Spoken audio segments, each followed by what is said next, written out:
ফারাক্কার নাবালক খুনে দোষীদের শাস্তির দাবি করছেন মৃতের পরিবার ও পাড়া প্রতিবেশী।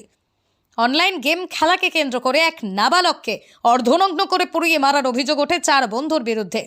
এই ঘটনার পরে মৃতের পরিবারের সদস্যরা 4 নাবালকের শাস্তির দাবি জানিয়েছিলেন। মৃতের পরিবারের পাশাপাশি এলাকার স্থানীয় বাসিন্দারাও এই 4 নাবালকের শাস্তির দাবি করেছেন। পাড়া প্রতিবেশীরা তাদের বাচ্চাদের নিয়ে চিন্তিত, কারণ 4 বন্ধু মিলে যে ঘটনাটি ঘটিয়েছে তাতে বাচ্চাদেরকে বাড়ির বাইরে ছাড়তে ভয় পাচ্ছে। আছে দুজন এপাড়ার আছে, আর দুজন, একজন 8 নম্বরের আছে আর একজন ওটাও 9 নম্বরের। ওদের বয়স কত হবে? একজনের 18+ আর একজনের আর 3 জন আছে, ওরা 18 হয়নি ওদের। না, একদম না, একদমই না, প্রশ্নই ওঠে না।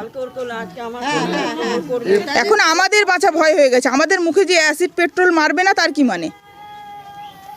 গত সোমবার সন্ধ্যায় মুর্শিদাবাদ জেলাতে ফারাক্কাতে এক অর্ধনগ্ন অবস্থায় নাবালকের মৃতদেহ উদ্ধার করে।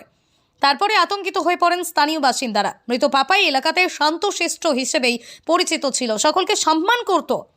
তার বন্ধুরা এই ঘটনার পরে এলাকায় প্রকাশ্যে ঘুরে বেড়াচ্ছিল বলেই অভিযোগ মৃতের পরিবারের। ঘটনার পরে অন্য অভিভাবকরা এখন আতঙ্কিত হয়ে পড়েছে, কারণ পরিবারের সন্তানরা বর্তমানে মোবাইল ফোনের উপরই আকৃষ্ট।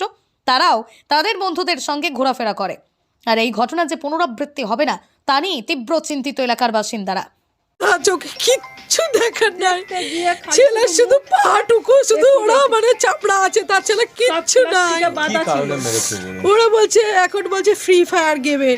আমি যতদূর জানি, আমার মেজো ছেলেকে মানে পাপার মেজো ভাইকে যেটা জিজ্ঞেস করেছিলাম, বলছে কাকিমা ফ্রি ফায়ার গেম খেলতো, পাপায়ের দাদার ফোন হ্যাক করেছিল, অনেক আব্বাস এরা সব হ্যাক করেছিল। তো আমি বললাম ওকে, তুই কি থানাতে এইসব নাম বলেছিলিস? বললাম না। আমি ওকে বললাম, তুই কি কি জানিস আমাকে একটা লিস্ট কর। বাচ্চা ছেলে। আমি গিয়ে আইসি স্যারের কাছে বললাম, স্যার তো যা করার করছিল। আমরা আইসি কাছে গিয়ে বললাম, স্যার লিস্ট দিলাম যে।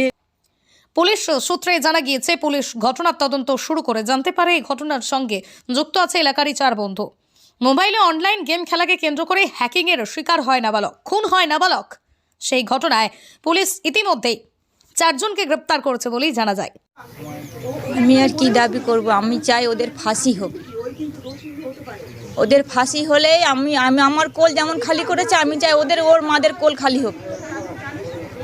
ওদের শাস্তি যেন হয়, ওরা যেন পার না পায়, ওরা যেন তারিখে এপার করেছিলাম 11 তারিখে। আমরা আত্মীয় স্বজন বাড়িতে খুঁজলাম, গেছে নাকি। ভাই বন্ধুর কাছেও খোঁজ খবর নিয়েছি, আব্বাসের কাছে আগে খোঁজ নিয়েছি। আব্বাস। মুর্শিদাবাদ থেকে কৌশিক অধিকারীর রিপোর্ট, লোকাল 18 বাংলা।